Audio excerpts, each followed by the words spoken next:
Nous revoilà, et cette fois-ci, on va pouvoir entrer dans le vif du sujet, apprendre à gérer notre site via le tableau de bord. Donc nous sommes maintenant au bac, donc c'est l'endroit dans lequel on peut effectuer des grosses modifications sur notre site, et vous avez sur la barre côté gauche, donc ici, toutes les catégories à maîtriser. Donc il est préférable de bien comprendre ce que chaque catégorie apporte comme modification sur votre site. Donc article, médias, page, et ainsi de suite. Donc avant de commencer par le menu, donc c'est ce qui est demandé sur votre sur le document, donc je vais marcher d'une manière chronologique, je vais pas me prendre la tête. Je reviens ici, donc j'aimerais bien vous montrer la distinction entre ces deux-là, apparence et extension. Donc extension, c'est des applications qu'on télécharge. Apparence, c'est des applications qu'on télécharge. Donc quelle est la différence entre les deux? Comme sur votre téléphone, un téléphone ça sert à téléphoner, mais comme vous avez une boutique Play Store ou Apple Store, vous pouvez télécharger plein d'applications. Bah là c'est pareil, on peut télécharger aussi énormément d'applications sur WordPress qui ont un impact fort sur notre site. Donc on verra, déjà il y en a certaines qui sont indispensables pour la bonne gestion de votre site. La majorité des applications qui vont ne pas avoir une influence sur la visibilité au niveau de votre site, c'est-à-dire en gros qui ne se voit pas, c'est-à-dire en gros si je vais sur mon site et que j'ai téléchargé une application, par exemple, je vais télécharger un plugin sur le mailing, donc je vais venir sur application, je vous montre, on fait ajouter, donc c'est toujours ici qu'on rajoute, vous allez au bout d'un moment on comprend, donc là vous avez plein d'applications. Donc toutes ces applications là sont des applications qui ne se voient pas, d'accord? Ce sont des applications en réalité, donc tout ce qui a rapport avec la sécurité, la sauvegarde et tout, c'est des choses qui vont se faire dans le back-office, derrière le site. Ça sera pas visible par les gens. Donc là on va être sur des extensions, et en anglais on appelle ça plugin.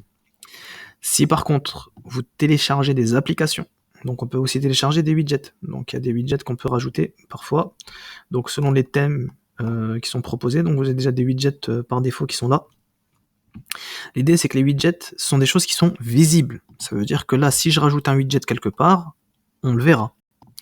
Donc là je vous refais une manipulation, par exemple je vous avais parlé tout à l'heure de, on va rajouter par exemple le calendrier, j'en avais parlé. Calendrier, on est d'accord que c'est visible. Là, si je rajoute un calendrier, et vous avez vu que là, la seule possibilité de rajouter des widgets, c'est sur le pied de page. Pourquoi? Parce que notre thème, ici présent, n'a pas de colonne latérale, j'ai pas des éléments à droite.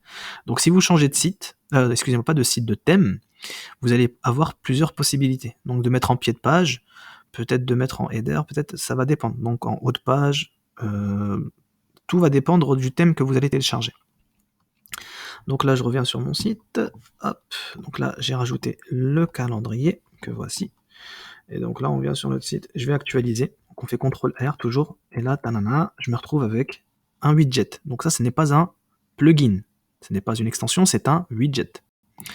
Donc ça c'était l'objectif, c'était de voir la différence entre widget et plugin. Donc widget c'est une petite appli sur laquelle vous pouvez rajouter tout simplement différentes applications, une barre de recherche et autres, donc c'est des petites fonctionnalités supplémentaires.